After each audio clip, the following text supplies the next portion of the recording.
በዚህ ሰሞን የጎጃም ፋኖ ደጋፊዎች ሀገር ማለት ጋይንት ከንፋስ መውጫው ሰው ማለት ጎንደሬ ቁም ነገረኛው የሚለውን ዘፈን ደጋግመው እያደመጡ ይመስላል። ይህንኑ ግጥም በማህበራዊ ትስስር ገጻቸው ያጋሩ ጎጃሚዎችም ተመልክተናል። የኢትዮጵያ መከላከያ ሰራዊት ከደቡብ ጎንደር ወረዳዎች መውጣቱን ተከትሎ ኪስ ወደሚባሉ አካባቢዎች የዘለቁት የጎንደር ፋኖ ታጣቂዎች ለረጅም ወራት ተቀዛቅዟል ተብሎ ይታማ የነበረውን የዚህ አካባቢ ፋኖ ቀጠና በማሟሟቃቸው ከአፋብን ደጋፊዎች ዘንድ ውዳሴ እየጎረፈላቸው ነው። እነርሱ ደግሞ የደቡብ ጎንደር አንዳንድ የወረዳ ከተሞችን በተከፈተ በር ገብተው ከተቆጣጠሩ በኋላ በቀጣይ ዘመቻ ደብረታቦርን ይዘን እናሳያችሁ ወይስ ባህር ዳርን ብለው በመቀለድ ላይ ናቸው። ከቀልዱ ባሻገር የደቡብ ጎንደር የፋኖ ኃይሎች ከአማራ ክልል የጸጥታ ኃይሎች ጋር እያደረጉት ባለው ቀናትን እያስቆጠረ ተከታታይ የተኩስ ልውውጥ የአማሮች ደም እንደ ረብና ጉማራ ውሃ መፍሰስ ቀጥሏል እየተባለ ነው።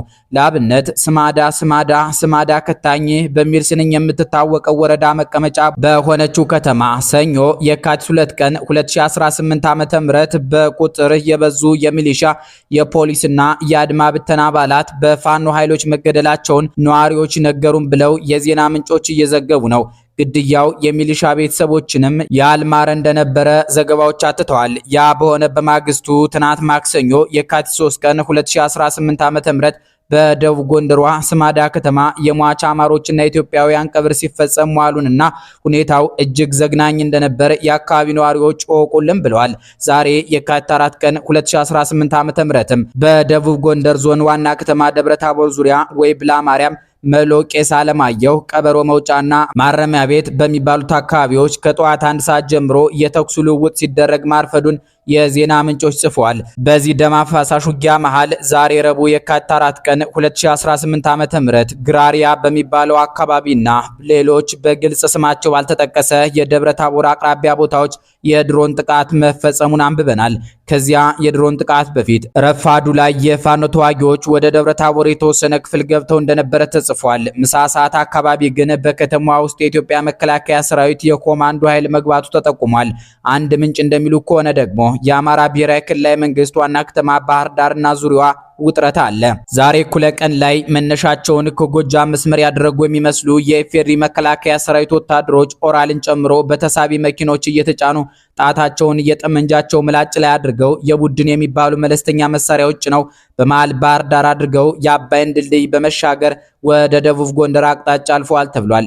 የጉዟቸው የኢትዮጵያ አየር ኃይል በድሮን የኮማንዶ ኃይሉ በአካል የአማራ ክልል የጸጥታ ኃይል በተገኘው ነገር ሁሉ ከፋኖ ኃይሎች ሙሉ ቁጥጥር እየተከላከላት ያለችውን ጥንታዊቷን ደብረታቦር ይበልጥ ከስጋት ነፃ ለማድረግ የታለመ ይመስላል። ደብረታቦር ከአጼ ሰይፈ አርድ እስከ የእጁ ስርወ መንግስት አድራጊ ፈጣሪነት ጊዜያት ከዳግማዊ አጼ ቴዎድሮስ እስከ ነገስተ ነገስታት ዘውዲቱ የመሰናበቻ ቀናት ከደርግ የጅማሩ ዓመታት እስከ ፍጻሜው ወራት የኢትዮጵያን ወታደራዊ ሁኔታ የወሰነች ስልታዊት ከተማ ናት። የኢትዮጵያ መሪ ነኝ ብሎ ደብረታቦርን የተነጠቀ ኃይል ቀጥሎ ወረታን ዝነኛዋን የነገስታት ከተማ ጎንደርን ከቅርብ ጊዜ ወዲህ የአማራ ብሔራዊ ክልላዊ መንግስት ዋና ከተማ በመሆኗ ፖለቲካዊ ዋጋዋ የናረላትን ባህር ዳርንና በጥቅሉ ሰሜን ምዕራብ ኢትዮጵያን ይነጠቃል። በ1980ዎቹ መጀመሪያ ደርግ መውደቁን ኢህአዴግ ደግሞ የአዲስ አበባ ጌታ መሆኑን ካረጋገጡ የድልና የሽንፈት ቀጠናዎች ዋናዋ ደብረታቦር ነበረች።